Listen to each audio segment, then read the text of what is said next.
Você que está querendo comprar um imóvel, eu tenho aqui uma situação que é muito corriqueira, um assunto que vai te ajudar muito, que é um imóvel com inquilino. E para resolver essa questão e tirar 100% das suas dúvidas, eu trouxe aqui a Priscila Pesotti, que ela é advogada da área de direito imobiliário e sócia também do Pesotti Advocacia. Tudo bem, Priscila?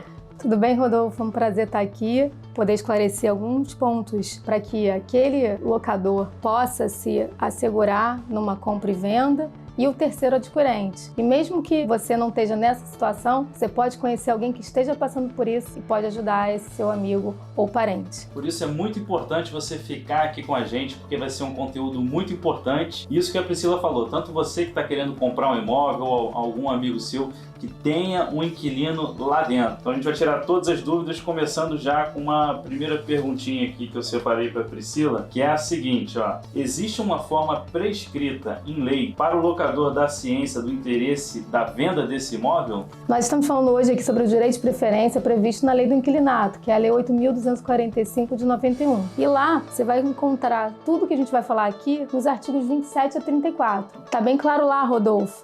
Existe sim uma forma para notificar o locatário para exercer esse direito de preferência. Essa notificação pode ser por meio judicial, extrajudicial ou qualquer comunicação que seja feita de forma inequívoca. Então você precisa de alguma documentação que comprove o recebimento pelo locatário daquela comunicação. Entendi bem. Então tem uma pessoa lá dentro, estou de olho naquele imóvel. Isso às vezes assusta o comprador, mas eu preciso comunicar para essa pessoa e ter alguma comprovação que ela recebeu esse comunicado dizendo que eu quero comprar esse imóvel. É mais ou menos isso. Exatamente. O locador ele vai comunicar a intenção de venda. Entendi. Tá bem. Então vamos para uma segunda perguntinha aqui muito importante para você que está passando por uma situação como essa, hein? Como deve ser essa comunicação? Ela precisa ter quais informações? Então, essa comunicação ela tem que prever as condições integrais do negócio, e, em especial, forma de pagamento, o preço, a existência de eventuais gravames, ônus reais no imóvel e também prever o local e o horário para análise dessa documentação. Se essa notificação, se essa comunicação não prevê todas essas condições do negócio, ela não é regular e daí não começa a contar o prazo decadencial para o locatário exercer o direito de preferência. Então fica ligada nisso. E fugindo um pouquinho do script aqui, mas você me falou isso, me fez pensar algumas coisas.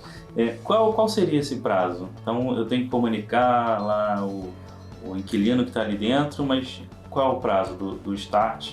O start é quando ele recebe a comunicação comprovada e aí dali em diante começa a contar um prazo. Exatamente. No momento que ele recebe a notificação, começa a correr o prazo de 30 dias. Porém, se essa notificação não atender, os ditames da lei, ou seja, prever as condições do negócio, esse prazo não vai estar fluindo.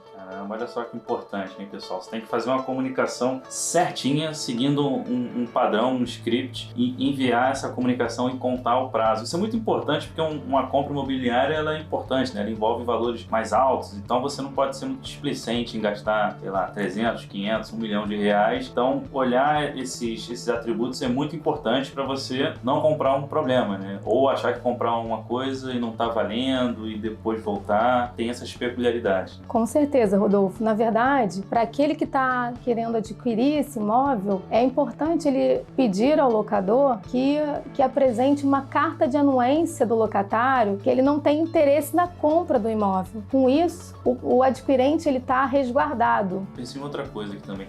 O direito de preferência ele é exercido, ele é para o inquilino que está dentro. No entanto, com relação a preço, né? Eu estou pensando agora no lado, eu tenho um imóvel e está um inquilino. Eu quero vender esse imóvel por 500 mil reais. E aí o inquilino quer pagar 490, mas eu externamente tenho um que quer pagar 500. Como funciona o direito de preferência nessas situações? Essa sua pergunta é super importante, Rodolfo.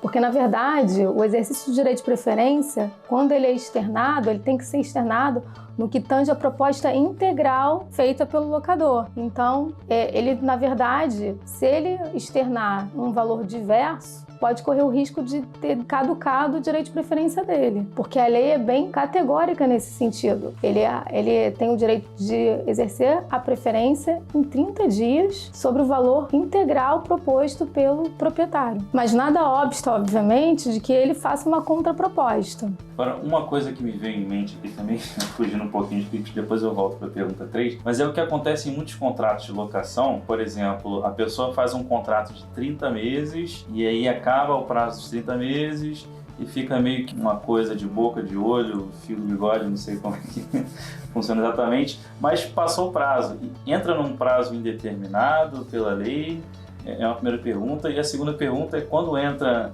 nessa situação que não está escrita certinho ali um prazo vigente da locação, como é que funciona esse direito de preferência? Essa pessoa é meio que oculta, o comprador não sabe que ela existe?